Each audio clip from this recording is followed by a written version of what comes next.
Hello दोस्तों, कैसे हैं। तो चलिए शुरू करते हैं आज का क्लास। आज हम लोग पढ़ने वाले हैं संयोजी ऊतक के बारे में। इसके पहले हम एपिथेलियम ऊतक के बारे में बता चुके हैं, ठीक है, और उनके प्रकारों के बारे में भी बता चुके हैं। आज हम लोग पढ़ने वाले हैं संयोजी ऊतक, जिसको कहते हैं कनेक्टिव टिश्यू के बारे में। तो नाम से ही पता है कि संयोजी ऊतक यानी कि संयोजन मतलब क्या होता है, जोड़ना, और कनेक्टिव यानी कि कनेक्ट करना, है ना। तो संयोजी ऊतक जो हमारे शरीर के अंगों को जोड़ कर रखने का कार्य करती है, जो हमारे शरीर के अंगों को जोड़ कर रखने का कार्य करती है, उसी को बोलते हैं संयोजी ऊतक। और इनमें अंतरकोशिकीय स्थान होता है, मतलब इस ऊतक में जो है वो कोशिकाओं के मध्य रिक्त स्थान होता है, यानी कि इनके मध्य में इंटरसेल्यूलर स्पेस होता है, ठीक है। कहीं कहीं कम होता है, कहीं कहीं ज़्यादा होता है, लेकिन इंटरसेल्यूलर स्पेस होता है। और कोशिकाएं जो है, मतलब इस ऊतक की जो कोशिकाएं हैं, मतलब संयोजी ऊतक की जो कोशिकाएं हैं, वह अधात्री यानी कि मैट्रिक्स में धसी रहती है। अधात्री मैट्रिक्स में धसी रहती है। और यह अधात्री जो है तरल भी हो सकता है, सघन भी हो सकता है, वह ठोस भी हो सकता है, ठीक है। कोशिकाएं जो है अधात्री यानी कि मैट्रिक्स में धसी हुई रहती है। और यह अधात्री जो है आपका, वह तरल भी हो सकता है, सघन भी हो सकता है, वह ठोस भी हो सकता है, ठीक है। तो चलिए देखते हैं। पहला जो है संयोजी ऊतक का प्रकार, वो पहला जो है वो रक्त है, जिसको हम लोग ब्लड कहते हैं। तो ब्लड भी एक तरह का संयोजी ऊतक है, क्योंकि हमारे संपूर्ण शरीर में ब्लड है ना। संपूर्ण शरीर, मस्तिष्क से लेकर पैर तक जो होता है वो ब्लड का परिवहन होता है, मतलब संवहन होता है ब्लड का। तो ब्लड भी एक कहीं ना कहीं एक तरह से हमारे शरीर को कनेक्ट करके रखा हुआ है, जोड़ कर रखा हुआ है, ठीक है। तो हम लोग पढ़ते हैं ब्लड के बारे में। तो रक्त एक प्रकार का तरल संयोजी ऊतक है। जैसा कि हम जानते हैं जो हमारा ब्लड होता है वह तरल फॉर्म में होता है ना, इसीलिए इसको कहा गया तरल संयोजी ऊतक। यह तरल होता है।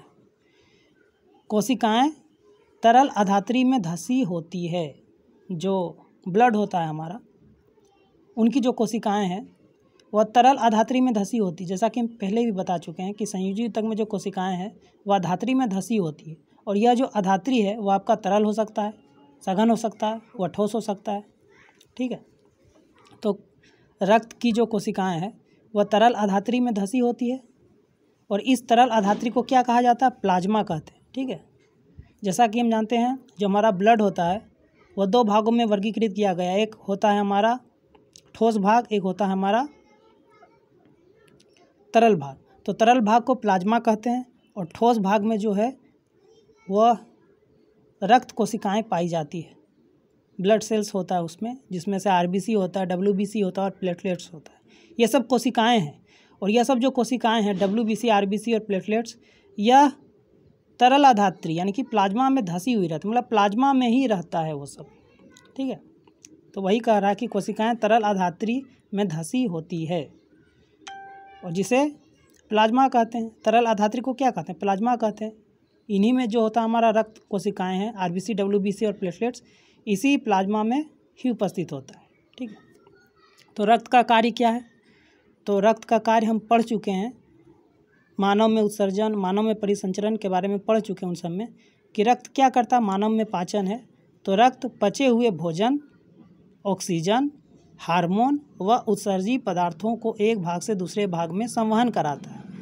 तो परिसंचरण में हम लोग पढ़ चुके हैं कि रक्त का जो मुख्य कार्य है वह परिसंचरण कराना है। तो किसको किसको, मतलब परिसंचरण कराना यानी कि संवहन कराना है। किसको किसको, तो पचे हुए भोजन को, ऑक्सीजन को, हार्मोन को व उत्सर्जी पदार्थों को हमारे संपूर्ण शरीर में एक भाग से दूसरे भाग में संवहन कराता है। तो वही है, रक्त पचे हुए भोजन, ऑक्सीजन, हार्मोन व उत्सर्जी पदार्थों को एक भाग से दूसरे भाग में संवहन कराता है। अब हम लोग पढ़ने वाले हैं संयोजी ऊतक का जो दूसरा प्रकार है। मतलब उस संयोजी ऊतक का जो पहला था प्रकार वो रक्त था, दूसरा है आपका अस्थि, ठीक है, जिसको इंग्लिश में बोन भी बोला जाता है। या अस्थि का ही एक और पर्यायवाची शब्द होता है जिसको बोलते हैं हम लोग हड्डी, ठीक है। हड्डी बोलिए, अस्थि बोलिए, या अंग्रेजी में उसे बोन बोलिए, ठीक। तो अस्थि का आखिरकार हमारे शरीर में क्या कार्य है, तो हम जानते हैं कि अस्थि जो होता है यह पंजर का निर्माण करता है। मतलब पंजर कहने का मतलब कि स्केलेटन, हमारे शरीर के अंदर में अस्थि का क्या कार्य है? तो यह पंजर का निर्माण करता है, मतलब पंजर तंत्र बनाता है, स्केलेटन बनाता है।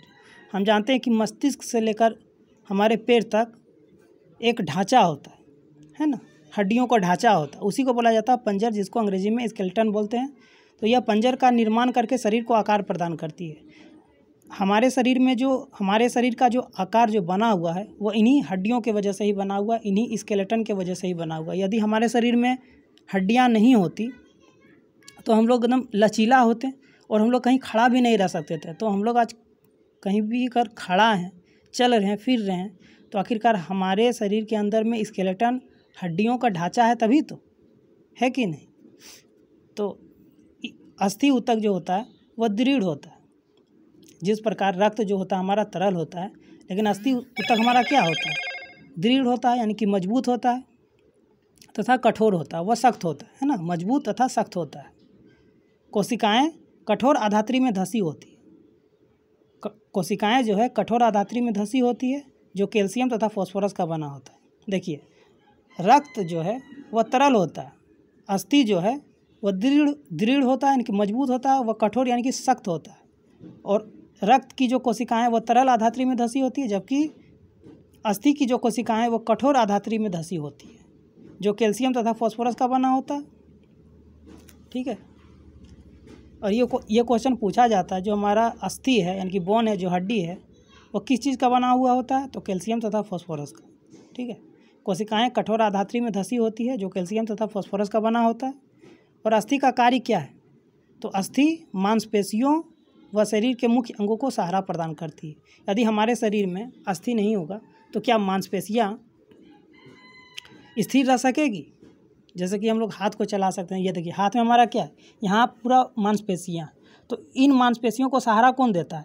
मांसपेशियों के अंदर में क्या हड्डी है हमारा, तो हड्डी क्या करता है, इस मांसपेशियों को पकड़ के रखा है, मतलब मजबूती से, तभी तो हम लोग कोई भी काम कर सकते हैं ना, खेल सकते हैं, कूद सकते हैं, किसी से लड़ाई झगड़ा भी कर सकते हैं।